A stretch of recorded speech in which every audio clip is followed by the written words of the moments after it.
बढ़ते हैं रूस की तरफ। मिखाइल गोर्बाचोव नहीं रहे। 30 अगस्त 2022 को मॉस्को में उनका निधन हो गया। उन्हें किडनी के इलाज के लिए अस्पताल में भर्ती कराया गया था। गोर्बाचोव 91 साल के थे। कम ही नेता ऐसे होंगे जिनके फैसलों ने दुनिया की दशा और दिशा पर उनके जितना असर डाला होगा। इसके बावजूद गोर्बाचोव को अपनी ज़िंदगी के अंतिम साल गुमनामी में गुजारने पड़े। उन्हें अपने ही देश में अपमान झेलना पड़ा। रूस की ज़्यादातर समस्याओं के लिए उन्हें जिम्मेदार ठहराया जाता रहा। हालात ये कि 6 साल तक देश की बागडोर संभालने और शांति का नोबेल प्राइज़ जीतने वाले मिखाइल गोर्बाचोव को राजकीय विदाई मिलेगी या नहीं, इसके ऊपर भी संशय बना हुआ है। अपने देश में ना सही, लेकिन गोर्बाचोव को पूरी दुनिया में भरपूर सम्मान मिला। पश्चिमी देशों में उन्हें शांति का दूत, समाज सुधारक, ऐतिहासिक नेतृत्वकर्ता जैसी कई उपाधियों से नवाजा गया। निधन के बाद दुनिया भर के कद्दावर नेताओं ने अपनी श्रद्धांजलि उन्हें दी। हालांकि रूस के राष्ट्रपति व्लादिमीर पुतिन के शोक संदेश में उतनी गर्माहट नहीं थी। इतनी विडंबनाओं के केंद्र में रहे मिखाइल गोर्बाचोव की कहानी समझने के लिए हमें पहले इतिहास का चक्कर लगाना होगा। साल 1917 रूस में बोल्शेविक क्रांति हुई, फिर पहली कम्युनिस्ट सरकार बनी। 1922 में व्लादिमीर लेनिन ने union of Soviet socialist republics की स्थापना की। यूएसएसआर बनने के 2 बरस बाद ही लेनिन की मौत हो गई। उसके बाद सत्ता की चाबी जोसेफ स्टालिन के पास आई। स्टालिन का शासन दमन और शोषण के बल पर चलता था। जो विरोध करता उसे गुलग भेज दिया जाता। गुलग लेबर कैंप्स की श्रृंखला थी जिनमें स्टालिन के विरोधियों को कैद करके रखा जाता था। वहाँ उनसे जानवरों की तरह सलूक किया जाता था। अधिकतर लोग वहीं पर दम तोड़ देते थे। 1930 के दशक में स्टालिन सामूहिक खेती की नीति लेकर आया। उसी दौरान दक्षिणी रूस के एक गांव में मिखाइल गोर्बाचोव का जन्म हुआ था। स्टालिन के चाबुक के नीचे उसके दादा भी आए। उसके दादा ने सामूहिक खेती में हिस्सा लेने से मना कर दिया था। इस अपराध में उन्हें फायरिंग स्क्वाड के सामने खड़ा कर दिया गया, लेकिन भाग्य से वो बच गए। स्टालिन की नीतियों से नाराजगी के बावजूद गोर्बाचोव ने कम्युनिस्ट पार्टी की सदस्यता ले ली। मॉस्को यूनिवर्सिटी से पढ़ाई पूरी करने के बाद वो वापस गांव लौट गए। यूनिवर्सिटी में पढ़ने के दौरान ही उनकी मुलाकात रईसा से हुई। बाद में दोनों ने शादी कर ली। गोर्बाचोव सोवियत संघ के बाकी नेताओं से अलग थे। उन्होंने अपनी पत्नी के साथ के रिश्ते को हमेशा गर्माहट दी। अपने जीवन पर रईसा के प्रभाव को उन्होंने हमेशा स्वीकार किया।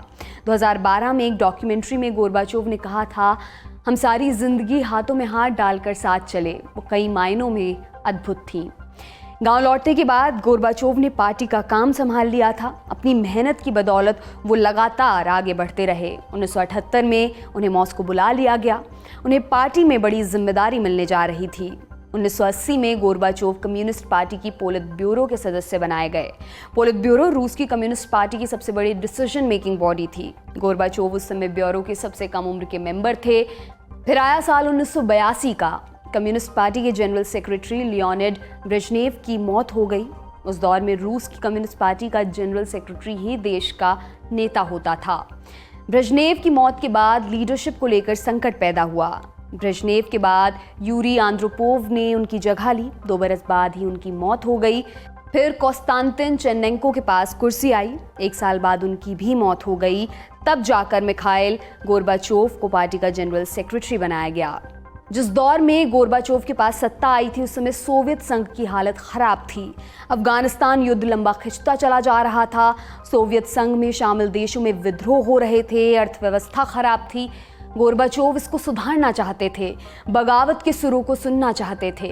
इसके लिए वो 3 नीतियां लेकर आए, उस्कुरेनी, पेरेस्ट्रोइका और ग्लासनोस्त। उस्कुरेनी का मोटा माटी मतलब था विकास की रफ्तार को बढ़ाना। पेरेस्ट्रोइका का मतलब था सरकार का कंट्रोल कम करना और ग्लासनोस्त के तहत विरोधी विचारों को जगह दी गई। गोर्बाचोव को लगा था इससे इकॉनमी बेहतर होगी, इनोवेशन होंगे, विदेशी निवेश आएगा, कम से कम आम जनता का रुख थोड़ा सकारात्मक होगा, लेकिन ऐसा नहीं हुआ। सोवियत संघ के अलग अलग हिस्सों में आज़ादी की मांग उठने लगी। 1986 में शर्नोबिल और 1989 में बर्लिन वॉल गिरने की घटनाओं ने सोवियत संघ के विघटन की जमीन तैयार कर दी थी। गोर्बाचोव ने दोनों मौकों पर संयम बरता था। उनसे पहले के सोवियत शासक टैंक भेजकर विरोध को दबाने में यकीन रखते थे, लेकिन गोर्बाचोव अलग थे। उन्होंने बर्लिन वॉल को जर्मनी का इंटरनल मैटर बताकर छोड़ दिया। गोर्बाचोव ने अफगानिस्तान वॉर को खत्म करने का फैसला भी किया। इन्हीं वजहों से पश्चिमी देशों से उनके रिश्ते बेहतर होते गए। 1990 में गोर्बाचोव को शांति का नोबेल प्राइज दिया गया। गोर्बाचोव का ये मॉडल उनकी पार्टी के नेताओं को रास नहीं आ रहा था। अगस्त 1991 में कम्युनिस्ट पार्टी और केजीबी ने मिलकर गोर्बाचोव को उनके घर से अरेस्ट कर लिया। इस गैंग में 8 ताकतवर लोग शामिल थे। इसी वजह से इन्हें गैंग ऑफ 8 भी कहा जाता है। गोर्बाचोव को हाउस अरेस्ट करने के बाद मॉस्को की सड़कों पर टैंक भेज दिए गए। वे सत्ता हथियाना चाहते थे। इसी मौके पर एक और नेता का उभार हुआ, बोरिस येल्त्सिन। येल्त्सिन ने तख्तापलट की कोशिश को नाकाम कर दिया। गोर्बाचोव को रिहा कर दिया गया। बदले में उनकी सारी राजनीतिक शक्तियां छीन ली गईं। दिसंबर 1991 में सोवियत संघ का औपचारिक विघटन हो गया। गोर्बाचोव जा चुके थे, कम्युनिस्ट पार्टी को बैन किया जा चुका था और सोवियत संघ की विरासत रूस के पास पहुंच चुकी थी। बाद के दौर में रूस में गोर्बाचोव गुमनाम होते गए। रूस में एक धड़ा उन्हें आज़ादी और नई दुनिया के प्रवर्तक के तौर पर देख रहा था, जबकि दूसरा धड़ा उन्हें दुश्मन के तौर पर देखता था। 1996 में गोर्बाचोव राष्ट्रपति चुनाव में खड़े हुए। उन्हें महज 5% वोट मिले। अब बात करते हैं कि पुतिन से गोर्बाचोव के रिश्ते कैसे थे। गोर्बाचोव तमाम उम्र व्लादिमीर पुतिन के आलोचक रहे। दोनों नेताओं की आखिरी मुलाकात 2006 में हुई थी। हालांकि 2014 में क्रीमिया पर हमले को उन्होंने सही ठहराया था। गोर्बाचोव को कोल्ड वॉर, न्यूक्लियर हथियारों की रेस और सोवियत संघ में चलने वाली तानाशाही को खत्म करने का श्रेय दिया जाता है। पश्चिमी देशों के लिए गोर्बाचोव नायक थे, लेकिन उनका अपना देश उन्हें खलनायक के तौर पर देखता है। उन्हें सोवियत संघ के विघटन का दोषी बताया जाता है। कहा जाता है कि रूस की मौजूदा सभी समस्याओं के लिए गोर्बाचोव जिम्मेदार थे। कितना सच, कितना भ्रम, इसका मूल्यांकन इतिहास करेगा। जाते जाते एक किस्सा और सुनते जाइए। मिखाइल गोर्बाचोव की जीवनी लिखने वाले विलियम टॉबमैन एक बार उनसे मिलने गए। गोर्बाचोव ने उनसे पूछा कि किताब का काम कैसा चल रहा है। टॉबमैन ने माफ़ी मांगते हुए कहा कि थोड़ी देर हो रही है, काम धीमा चल रहा है। ये सुनकर गोर्बाचोव मुस्कुराए। उन्होंने कहा, ऐसा होता है। Gorbachev is hard to understand, यानी गोर्बाचोव को समझना बहुत मुश्किल है।